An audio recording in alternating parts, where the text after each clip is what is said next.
putting an end to identity politics. This is the Kevin Jackson Radio Show. Welcome back, everybody. Kevin Jackson. It's the Kevin Jackson Show, KJRadio.com. We're talking about discipline.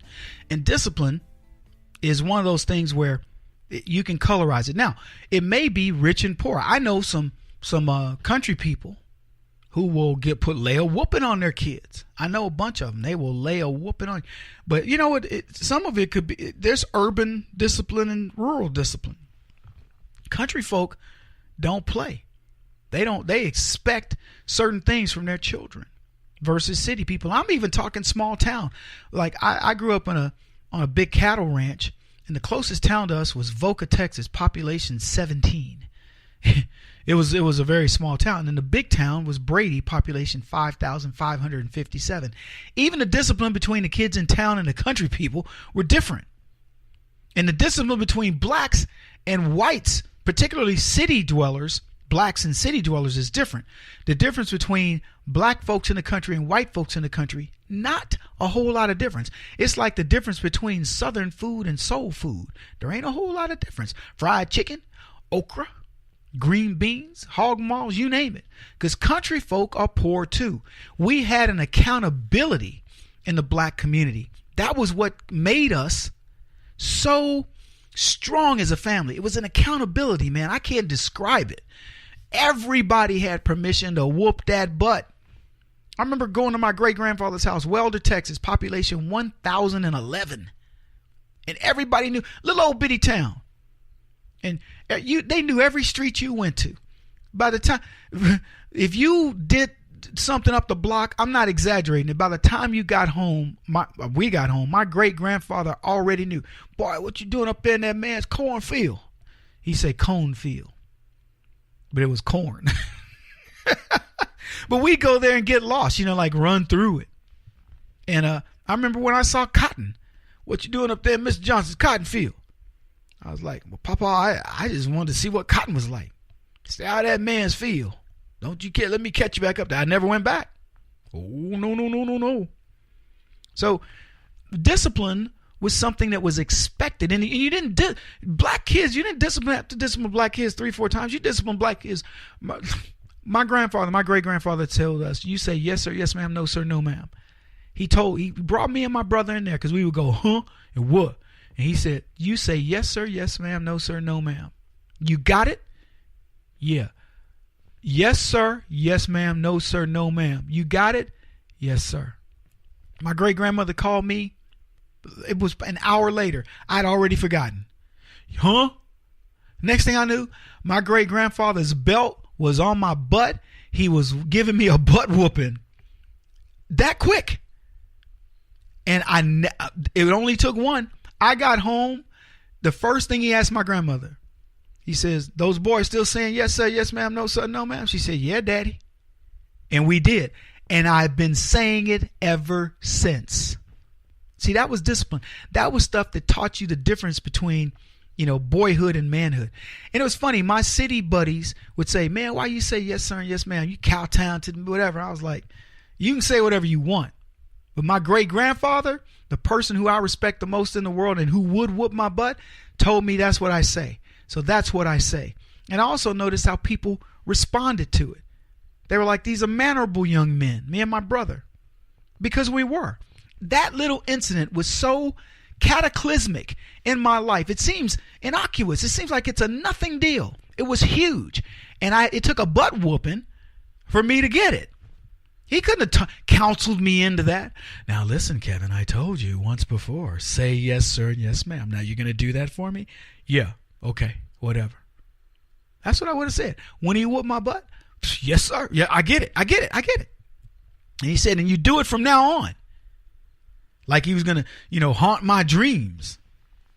Anyway, this mom I was talking about, she goes out at an Antifa BLM meeting, whatever, a protest that's turning violent, finds her son, drags this kid by his ear, slapping the crap out of him in front of God and everybody. His people, his buddies, black folks looking on. This black lady is disciplining her son, and I say to her, kudos, woman. Good for you. I could not tell you how proud I am for her. And I'm guessing, as I said earlier, that she's a single mom, but I don't know. But whether she's a single mom or a doting mom with a husband, she did what it took to say to her son, yes, sir, yes, ma'am, no, sir, no, ma'am, in her own way. You will not be a part of this nonsense. But there's a bigger picture to this, folks. There's a bigger picture to this tough love that this woman dealt out to her teen son that he will never forget. See, you can see her frustration. Yeah, she taught the boy better. So to find out that he's involved in nonsense infuriates her.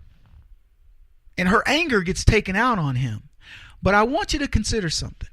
I want you to consider who she really mad at.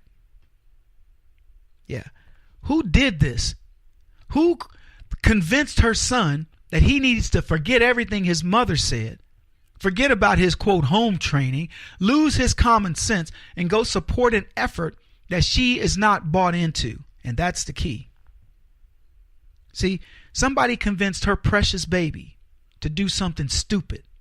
And that stupid thing could get this kid in jail or dead, following something that she doesn't believe in, and she's taught him not to believe in. And that's what I want to get to. That's why this was so important. Because the fate of the Democrats is what that woman just did to her son. She's going to grab the Democrats by the collar of their shirt, and she's going to start beating the crap out of them with her right hand. And the only difference is she might have a club in it this time, because it won't be her beating on her kid, trying to knock some sense into him, as my grandmother would say. She's going to be wanting to knock Democrats the flunk out. I've warned them. I've warned Democrats for decades, at least a decade. I've said, when black people find out how duplicitous you are, how sorry you are, they are going to revolt. They are going to be so upset with you, and you're going to lose that vote forever. And they're starting to see it. I'm telling you right now, our group, TeaPartyCommunity.com, we are leading the charge to bring 20+% of black folks over in the next series of elections. The same way Ralph Reed did with the Christian right, we're going to do with the black right. We're going to get black folks who believe in what we're saying and who are willing to stand up for it to start doing it. You're seeing it more and more. And I'm telling you, folks, as God is my witness, you're going to start seeing so much of it. The Democrats are going to reach DEFCON, whichever one is the worst. They're going to reach that level. It's going to be nuclear. That woman was not revolting against her son. She was revolting against Antifa and Black Lives Matter. And I promise you, blacks all over this country cannot stand either one of those groups. They are upset that when you see black, you see the perception that the negative media wants you to think about black people.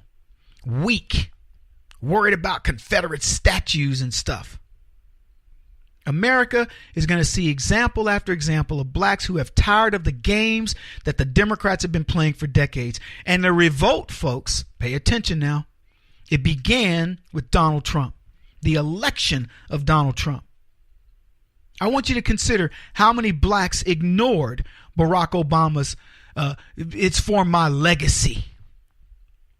How many of them ignored him bringing out Jay-Z and Stevie Wonder and all these leftist entertainers who don't even understand the condition of black anymore, who are profiting off of the misery of black folks that doesn't exist, a faux misery, one that's been created. Donald Trump stopped it. How many blacks do you think? I can tell you because I was out there, but so many of them said, I can't stand Hillary Clinton. They may this time around said, I couldn't vote for Trump, but they couldn't stand Hillary Clinton. Who can they stand next? You name me the person. Kamala Harris? She's not even black. She's like half Indian and half Greek or something, half Italian. She's not black. And that'll come out. She's not a poster child. Cory Booker, man, there's not a black man in the country that go, oh, Cory Booker, man, he's a picture of manhood. He's more effeminate than Barack Obama, if that's even possible. They got nobody. Donald Trump is going to make black people voluntarily leave that ignorance that's been beaten into them over the decades and come over and check him out. And let me tell you something else. More blacks than you can get to admit it voted for Trump. And those numbers by 2018 are going to stagger you, because I'm going to be part of that. Folks, it's a different world out there. You're seeing example after example of the left being abandoned because they have no message, and their message so far has been one of degrading blacks. Black people have sickened of this. I and many others are about to free them. He won't stop until he's the top-rated radio talk show host in America. What kind of weird competitive freak are you? This is the Kevin Jackson Radio Show.